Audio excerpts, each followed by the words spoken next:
a pleasure to have you all in between weekdays, and it's really very nice. So, what we have decided today is to share some insights about the recent amendments in the UAE VAT executive regulations. These are quite important and quite substantial amendments, which we can see. They may have substantial implications on your business or on the business of certain partners or stakeholders in the entire supply chain. So I am Gaurav Chugani, associate director with Andersen. Along with me, I have Gurleen. She's also an associate director. Good morning, everybody. And yes, Gaurav rightly said, these all are welcome changes because most of the businesses were waiting actually for some of the clarity and amendments which are now there in the law itself. So yes, let's start our session, Gaurav. Yes. So what we'll do is that we have divided our session into uh, parts, wherein we have a broad agenda which says what is the intention of the lawmakers to make the change. We have certain practical scenarios which we have captured. We are going to be referring to business impacts, which business are getting impacted, what are the implications, what are the necessary steps to be taken care of. We'll be discussing about the way forward and the system changes and corrective actions, if required, are supposed to be taken. So this is the broad agenda which we have in place. We have divided the entire topics into 10 parts, wherein we will do the introduction of the amendments, give you more clarity about each and every aspects. We have considered all the aspects which were there in the amendment, and we'll slowly and steadily try to cover everything within the coming 1 hour. Sure. Yeah. So So I just wanted to give you a brief introduction about the amendment. The issue date of the executive regulations was 6th of September 2024. It was released on the 2nd of October 2024, and it's going to be applicable. Most of the provisions are going to be applicable from the 15th of November 2024. And today we are on the 24th of October 2024. And the main reason why we conducted this seminar today is like because before this, we wanted to conduct internal VAT trainings, do the analysis, do a lot of brainstorming, update our clients, review the policies, understand the intention of the lawmakers, understand the practical aspects why these changes brought in place. We had a newspaper article which was released. We had discussions with the newspapers. So there was a lot of things which are happening because of this amendment. And today we are going to be explaining you what we have done over the period of time and what are the things which you are supposed to do as a business or you're supposed to do as a consumer or you're supposed to do as a stakeholder. So we're going to be discussing each and every aspects. Like we're going to directly dive into the topics now. Gurleen, yes. So let's start our today's discussion with one of the major amendments in the law, which is which is related mostly to the government entities. It's actually the new article has been inserted, which is Article 3B, which states that all the supplies, not all the supplies, but all all real estate supplies between the government entities will now be considered as out of scope. So what is covered under this? There will be, like right to use is covered, and grant of usage of the buildings is covered under this. And what all is covered in the government building under the government buildings and asset is government premises, capital projects, real estate used by the government entities, or any developed government lands. So all these are covered under the government buildings definition, and the supplies, the right to use, or even the grant of right to use the asset will be considered as out of scope between the government entities only. Yes, and what we understand is that the main intention of the lawmakers to bring this amendment was to remove the administrative hassle or the cash flow implications. Like if there are two government entities, whether it's central or state, so when they're doing a transfer of real estate, there should be no sort of implication directly wherein there's a blocked cash flow because the other person might be eligible to claim. So keeping those things in mind, this is a welcome change. The only thing which is noteworthy over here that this amendment has been brought into effect from 1st of January 2023, which is going back 1.5, 2 years. So there could be an instance where governments have to analyze the provisions of this article, and there might be a situation wherein they have to make necessary adjustments by issuing credit notes or reconsidering the positions which they have taken in the past. And along with this, I would like to add one more amendment, which is related to government entities and charitable institutions. So apart from the real estate transfers, any supplies between government entities or any supplies between charitable institutions of up to 5 million, which is free of cost, will not be considered as a deemed supply now. So they need not pay any VAT up to the value of 5 million on all the FOC supplies which they make henceforth. And this is like between the government entities and charitable institutions as well. So this is one of the other major amendment which will impact and which is benefited for the government entities and charitable institutions. Yes. So moving ahead, we would like to also highlight that there is a remarkable, what you might say, change or welcoming change, which we can see in the definition of export of goods. And there are documentation changes which we have. So basically now what the change is basically is saying that the the exit certificate was creating a lot of issues. Now, because the exit certificates from some exit points were not being able to be generated on time or correctly generated, so the FTA has become a bit lenient on this. They have not overruled that there's no exit certificate. We'll understand the customs background also, what is undergoing as a change in customs, but as a definition or as a documentation requirement, customs declaration and commercial evidences are required. Shipping certificate and official evidences are required. So while you're talking about customs declaration, which means the declaration while you're filing the or you're exporting or importing the goods, that declaration is required. Along with that, you have to have one more official evidence that could be an exit certificate, or that could be maybe a certificate issued by port saying that the goods have left the country, or it can be the certificate issued by the other country or a destination country saying that the goods have been received. Or So the they import document of the destination country. so as this well. this has bought a lot of what you might say freedom or sort of a liberty, because previously while audits we were seeing that FT was focusing more on exit certificates, and now since there's an amendment which is going to be effective from 15th of November, there's a relaxation what we can see. However, we feel that whenever possible you are getting the exit certificates, you should maintain it. Now, why this amendment was brought in place is one of the reason could be is that the customs declarations are undergoing a drastic change. There are barcodes which are included, barcodes which will tell you where the goods are, where they have reached. So there's going to be a barcode system in the customs. This could be one of the reasons which we envisage and which we feel, because we have done a analysis on this. That's the reason they're saying that if the exit certificates are not issued by the competent authority or the customs authority, we can still live with it, but you have to have corroborative documents, corroborative shipping evidences, bill of lading, airway bills, landway bills, all those documents are supposed to be maintained. But again, like we always say, whenever you're getting a benefit, whenever there is a transaction where you're not charging VAT, whether it's zero or exempt, you need to maintain certain evidences just to be on the safer side. Yeah. So moving on, there are major developments in the export of services as well. So now, in a way, FTA has made it a very in a simple form, like where the services are enjoyed or are being used, that will be the place of supply, and accordingly, the VAT treatment shall follow. So, and in the cases like where the services had specific place of supply rules, like in the case of restaurants, hotels, cultural, artistic supply services, electronic services, those had specific place of supply rules. However, there were ambiguity around what if there is a service related to some asset, some personal movable asset. Again, there is a change in the definition, in the wordings.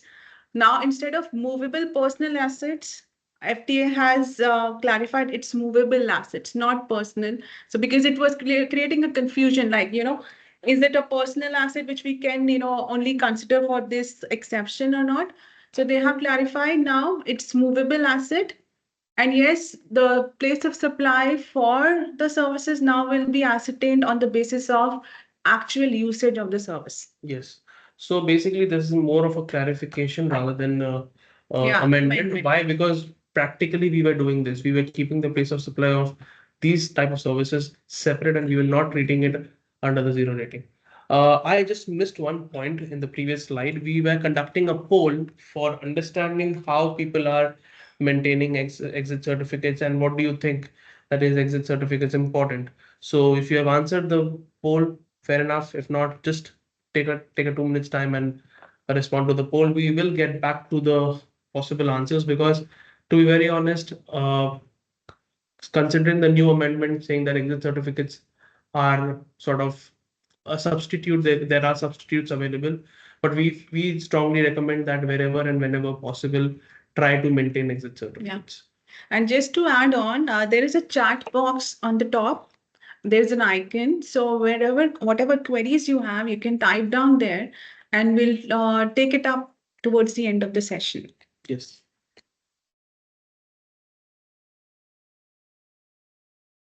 Okay. So now, zero rating, there's one more amendment in the zero rating for uh, mainly this is a welcome change. What we envisage is that this is not even a change. This is something which was clarified by the FTA and a lot of private clarifications. Like what used to happen when there is an international sort of a shipment which is going from UAE to a place outside UAE, there are generally few local legs of international transportation. Those local legs, suppose it is going from, say, from the warehouse of the supplier to Javza, and from Javza it's getting exported. So there is a local leg of international transport. And if this local leg is supplied by a single supplier, in that case, it would be treated as a zero rated supply because it will be considered as an international transportation. But if there are two or three separate suppliers who are supporting in the local leg, then for them it will be a normal standard rated supply. Yeah. This was clarified in the what you might say private Right. clarifications, but now it has become a part of the law. There were a certain litigations on this, but unfortunately this prevails, and this is more logical if you ask me. Across the globe, this principle has been followed, and good that the FTA has brought it in the executive regulations. It makes more sense. Yep. Sure. So now moving on to input tax recoverability. So that I guess this will be the most welcoming change for all of the businesses across UAE. Yes. So, because for every emirate, there was separate and different tax treatments which we were following. Some emirate was allowing on one spouse and then two dependents. One was not even allowing for any of the, children. So there were a lot of different approaches which were being followed, so which have now been uniformed by the FTA.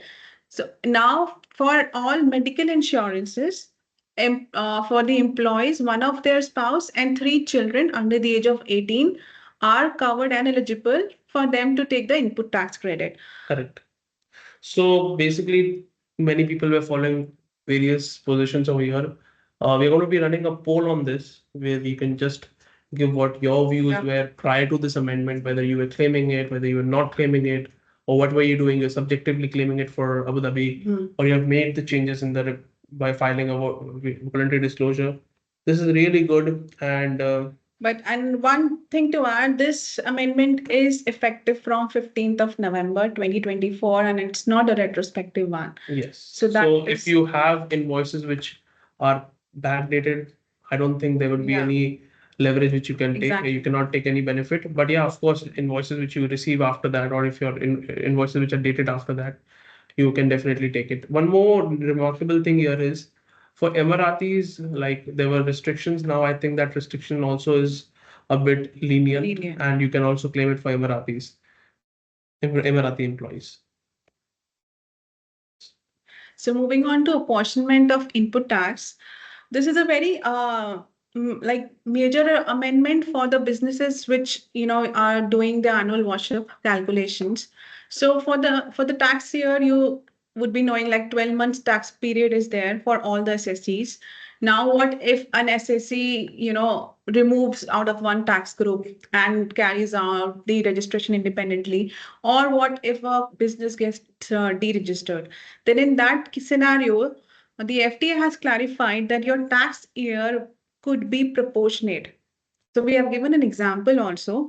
So, if let's suppose you have deregistered on 30th of June, so your tax year in that scenario will be starting from 1st of January to 30th of June, and total days in place will be 181 days.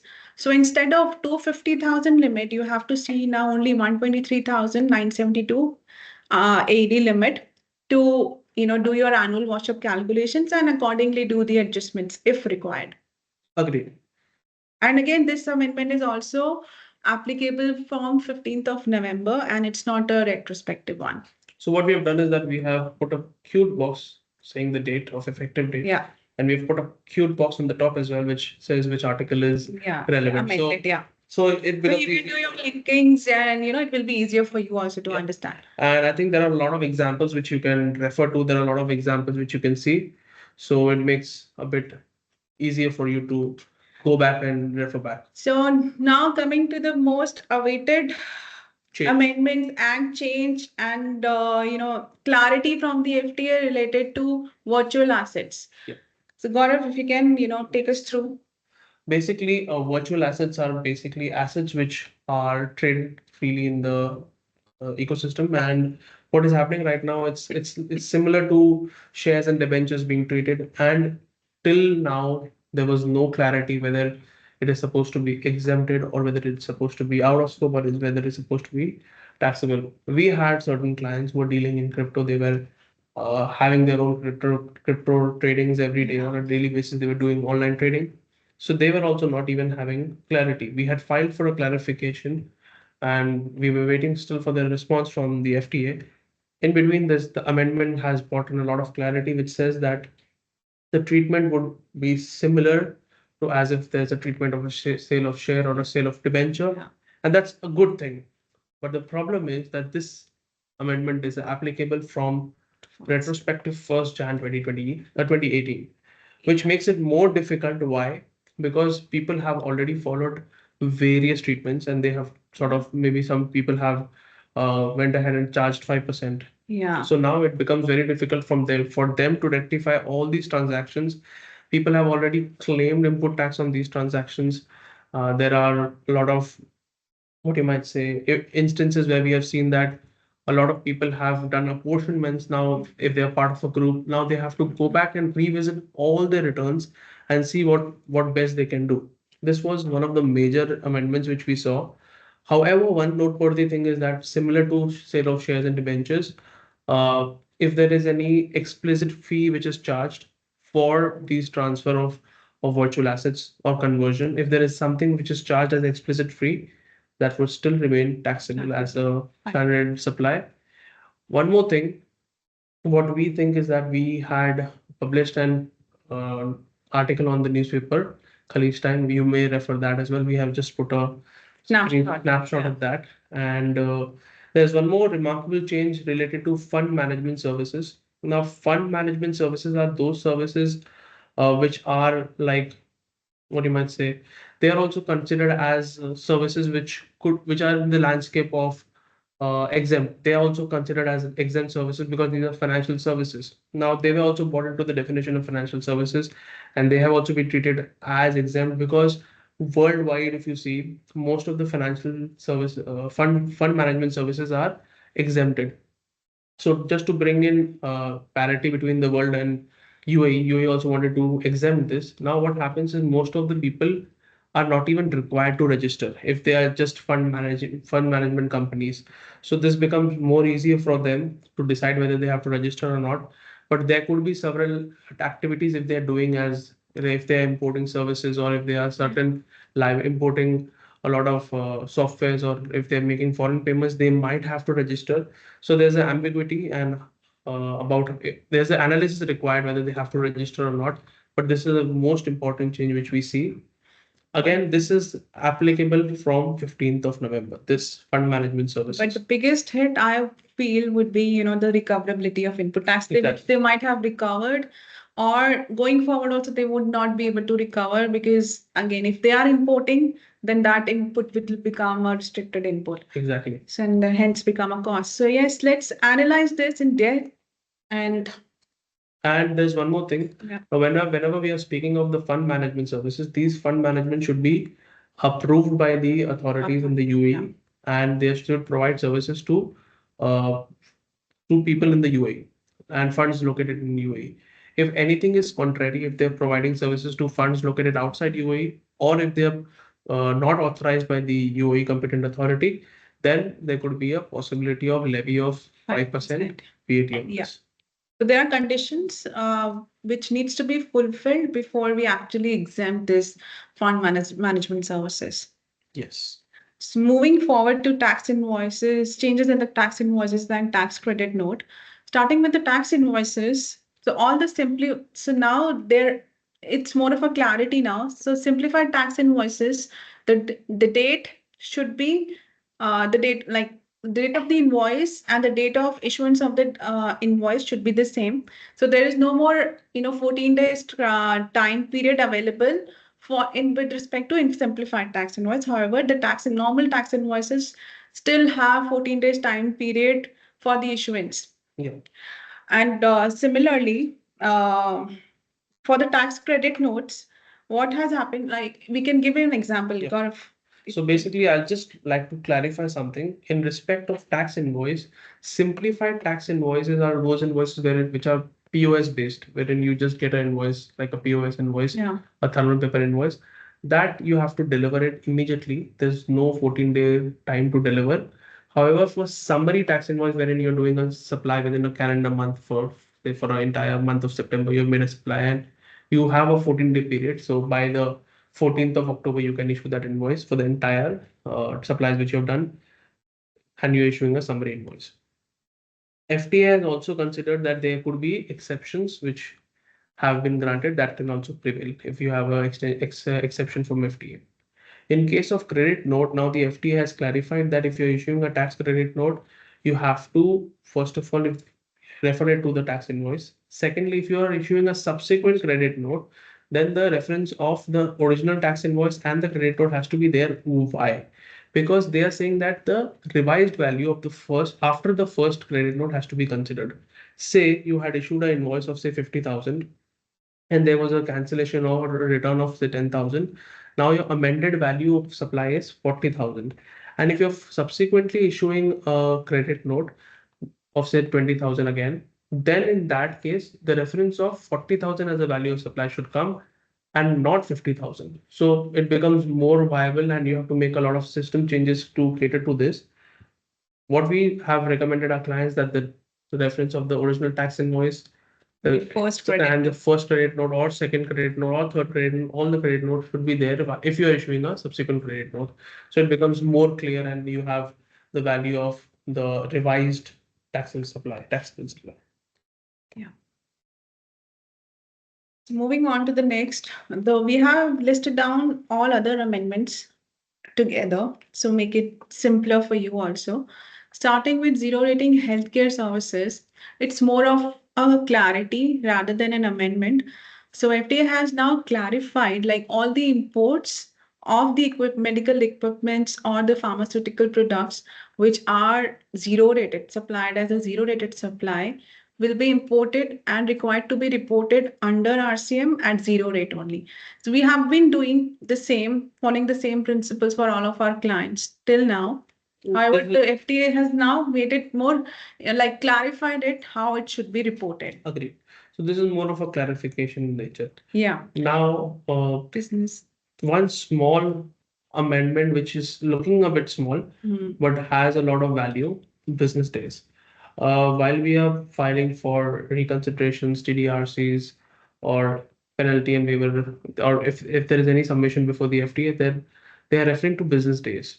Now, could be business days could be a situation wherein we have to manually calculate. We have to make a table saying that Monday to Friday is the 5 days business days, and we generally exclude Saturday and Sunday, and then we exclude if there is a holiday which is approved by the federal government, and then we do the maths and then we get the number.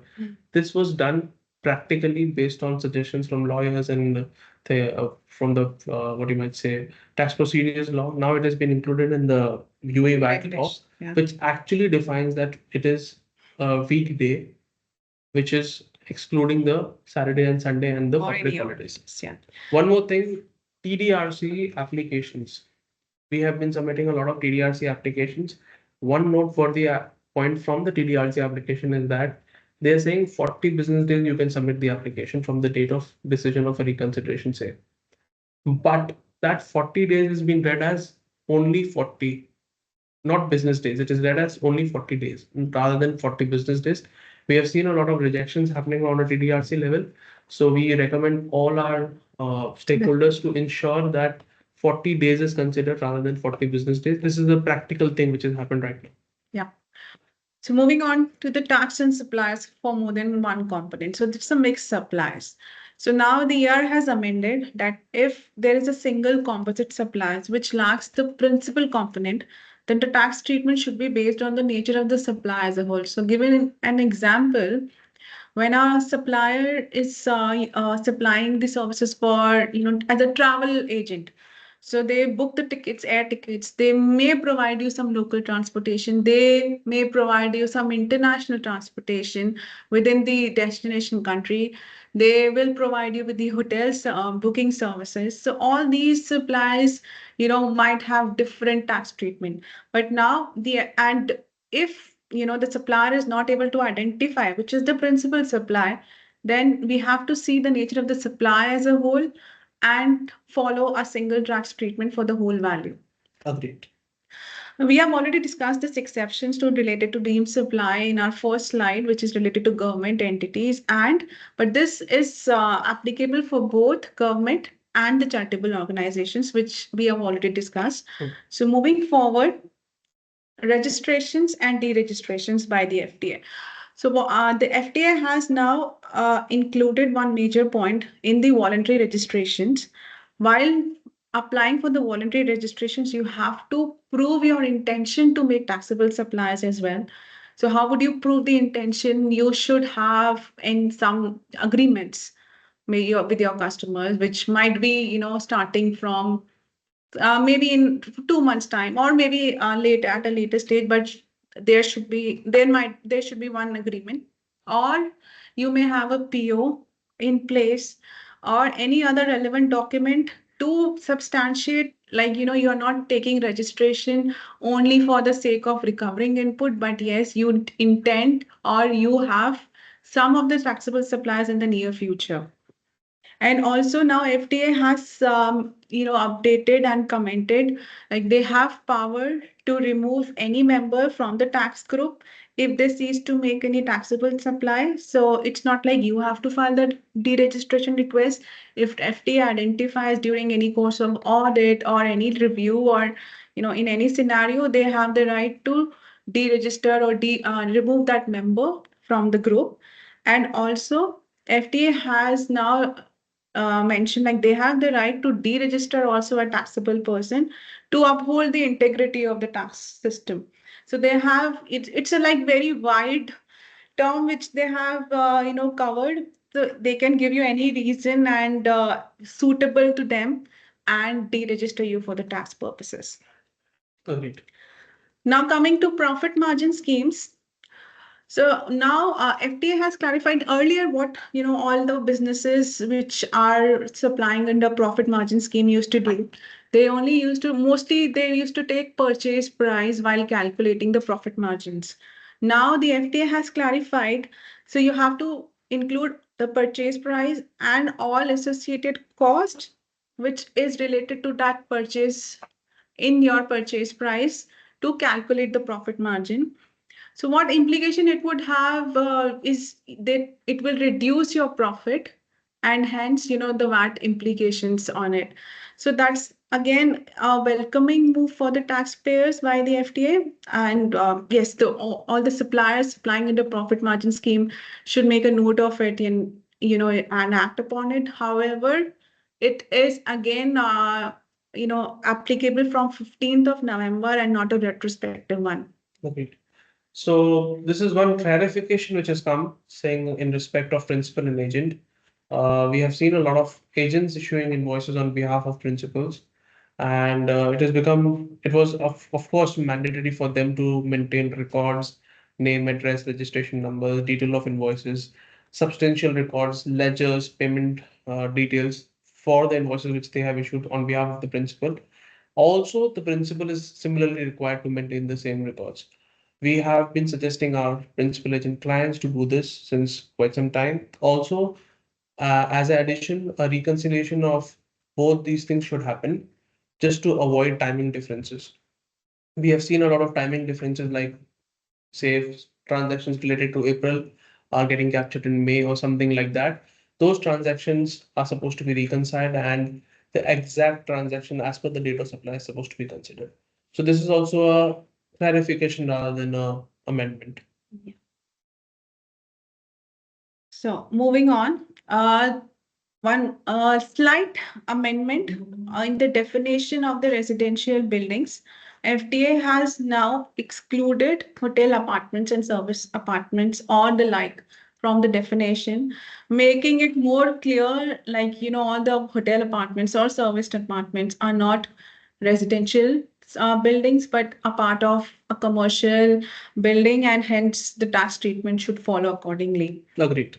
So we have seen a lot of litigations around this. Yeah. Because initially there were certain labor accommodations wherein they were having providing services related to Wi-Fi, and they were getting classified as serviced apartment rather than a normal apartment, though the facilities were not even meeting the conditions of a residential apartment. But because of the definition, it was becoming like a service apartment. Now it's become more clear, and what we envisage at this amendment is just because the public clarifications which were issued were challenged by a lot of taxpayers in the court, and now that's the reason they have brought this amendment and have solidified their position, saying that okay, fine, hotel apartments or service apartments or anything similar to that would be considered as would be considered other than a residential building.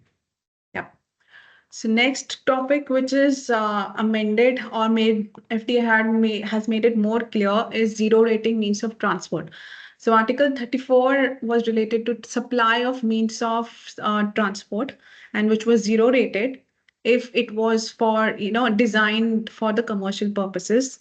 But now FTA has clarified it should not be for general commercial purposes, but for actual commercial purposes. So what does that mean? Let's suppose a ship or a boat, eligible for to be covered as a means of transport, is supplied to RTA, okay, directly, and then RTA further uses for the commercial purposes only. That and that particular boat or ship is eligible for zero rating. However, if you take an example of private yachts, which, further, I agree that we further also supplied for commercial purposes, but that's again not, a commercial purpose, proper commercial purpose from the FTA point of view. It's a general commercial purpose. So it may not be eligible for the zero rating of the means of transport. And following the same principle, the FTA has amended Article 35 also, which is related to the zero rating of services supplied in connection of the means of transportation.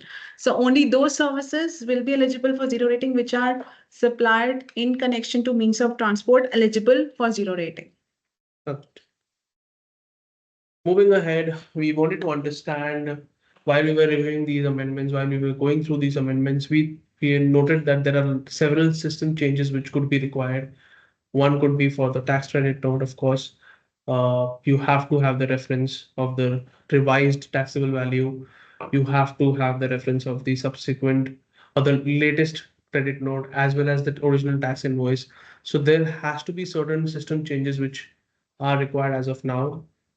For POS, like you should ensure that now if you see in the POS, the date of invoice is not that compulsory. Sorry, the invoice number is not compulsory. That is a change which may come. What we suggest our clients is that the in the POS, the invoice number should also be mentioned. And if you have not mentioned it currently, if your system or POS is not capable of doing that, please try to get that sorted. For summary tax invoices, ensure that there is a process in place which can actually get your invoices delivered, say within 2 or 3 days. Why wait for 14 days when you have already decided that there's been a supply over the month? So those changes are supposed to be taken care of. Documentation, well, like we have already spoken about exit certificates. Exit certificates are still available in certain Emirates. Dubai would stop issuing Emirates exit certificates after a certain point in time because they're going into the QR thing. Followed, other Emirates would also have the QR thing wherein the tracking would be based on the QR, which is there in the declaration, the customs declaration. But still, whenever you're getting the declarations, please try to maintain that.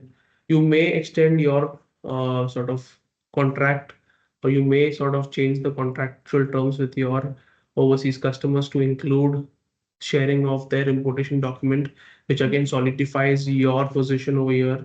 Because if you're exporting something and if you have the import documentation of the recipient country, it becomes very easy for you to sort of prove your export.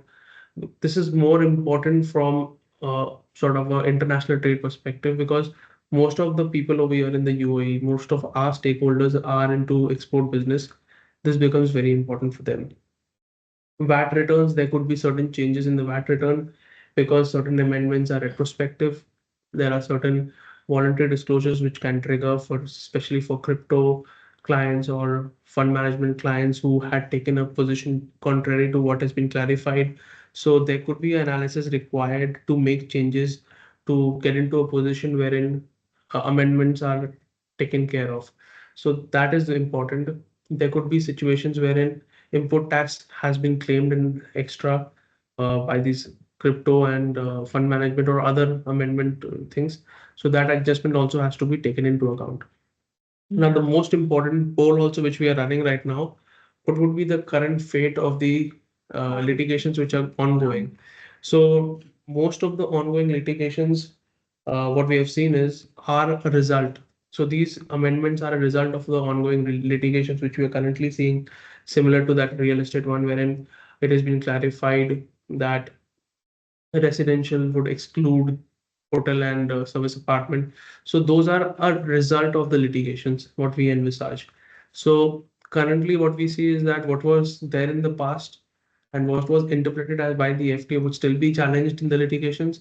Whatever public clarifications or private clarifications were issued, that will still be challenged in the court, but it will not solidify basis the amendment which we have got right now.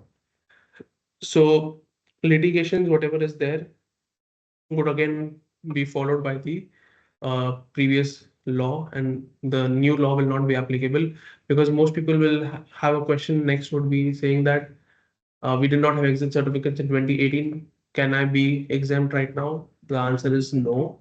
Why? Because in 2018 there was a requirement, in 2019 there was a requirement. Today, after 15th of November, there's a relaxation. Yeah. Okay, if you have corroborative or other substantial documents to prove. Now, public clarifications, there are public clarifications which are expected to explain this law because generally what we have seen as a practice of FTA, if whenever there's a change, whenever there is amendment or whenever there is a sort of a regime change, the FTA comes up with the public clarification explaining the intention, explaining the applicability and the areas to be covered. Since this amendment is quite big and quite substantial, there would be, or there should be, or there could be, I don't know, there could be a public clarification which can come out and explain most of the aspects. So now let's talk about Gaurav, what actually business should do now and how should they evaluate, what So corrective basically, measures they could take. basically what I would suggest is that if you are into a business of, say, if you're a government, start analyzing if you had missed out, if you had charged tax on sale of real estate, try to assess whatever you have missed out. For export of goods, try to reassess and plan the thing way forward. For Export export of of services, plan whatever you can right now because now the definition has been removed and the word movable asset is there. The personal word has been removed. So there are a lot of confusions which were major there. changes will be for the financial instruments, Yes. businesses which deals in crypto or fund management companies. Exactly. They would have to make a lot of changes in their current accounting systems, tax treatment, and might be a chance they need to reassess the whole business model. Exactly. And might need to file voluntary disclosures as well. Agree. So we have certain stakeholders with us who are facing this problem, and we are analyzing to understand. The most welcome change was the uh, claiming of input tax credit for health insurance, and this was something which was good. And I think currently we are in a situation wherein we should understand and analyze the provisions individually for each and every company to get into a situation wherein there's no tax leakage and there's no non-compliance. So we are open for questions, and just in case we will not, just in case we don't have the time to take your questions, you can get in touch. Also, our email addresses are also posted, and there's a QR code which you can scan and reach us out. yes. So we are open for questions, and we can take. So we're just going through the questions and we'll take one by one.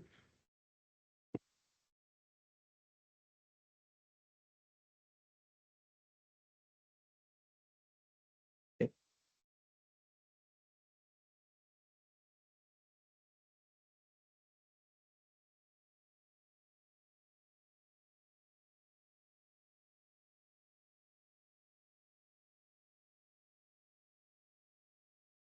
So we are just taking most repeated questions. Yeah.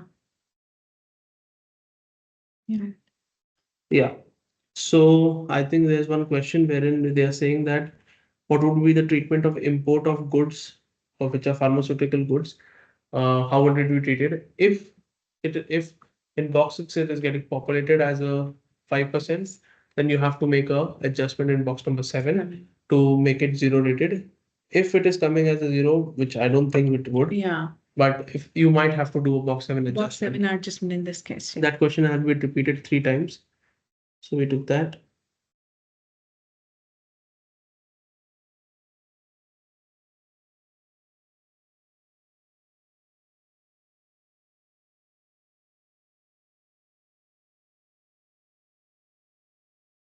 Okay, there's one more question saying that a health insurance is issued for 1 year, and if the invoice was issued in the past and the period is spilling over till say January, how would we cater to that? I don't want you to get into a litigation and claim and then file a voluntary disclosure and pay penalties. Let's be a bit conservative and rational. Any invoices which have been received after the 15th of November, or any renewals you're doing after the 15th of November, would be a wise decision to claim. Exactly. I think this question also has been repeated quite some time, and we have taken this also. Uh, is the exit certificate requirement retrospective? No, No. it is prospective. Prospective. I think okay, to take this.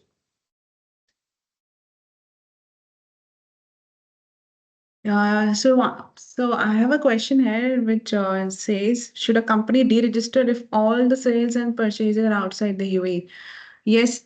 So see, for registration to be continued, we need to assess the taxable supplies on year-to-year basis. And if it falls below the threshold, taxable supply falls below the threshold of 87,500, then the business might be required to deregister. Yes. Okay. There's one more question which is saying that if there is an international transport happening from outside to UAE, and if there is a local leg in that, what is the VAT treatment?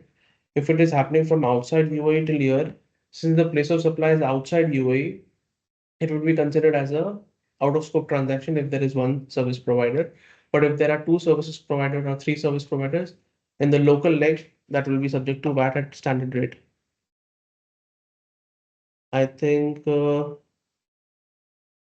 there's one more question on advance. If you have paid advance to the insurance company, so if you have got an invoice for advance, and so the question is basically if you have paid advance to the insurance company and we still have not got the invoice, what is the treatment, whether we should claim it or not? So request your insurance company to issue a credit note for the advance and issue a fresh tax Fresh invoice tax invoice, yeah, after 15th of November and start claiming it Yeah. if that is possible. if that's possible. And yes, so there's one more question. Is limousine luxury passenger transport? Yes, it is luxury and it is supposed to, there's a VAT levies, which is Yeah. 5% VAT you have to charge. There's no exemption in that.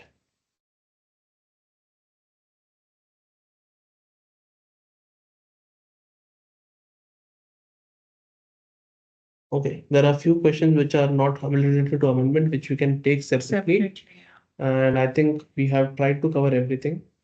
And in case you have any questions and if you have any doubts, we will of course be able to help you out. You can reach out to us. Yeah. We are open for discussion. Just one thing, we'll be sharing out this PPT Yeah. as well for your review and Because many understanding. people are asking, will this PPT will be shared? So yes, we would be We'll sharing be the circulating this PPT with, PPT. for your references. Yes. And if you want, you can just scan the QR code and reach out to us and share your questions and feel free to Yeah. reach out to us anytime. So thank you everyone for joining and thank you for Thank being you with so us. much for your time today, everybody. Thank you. Thank you.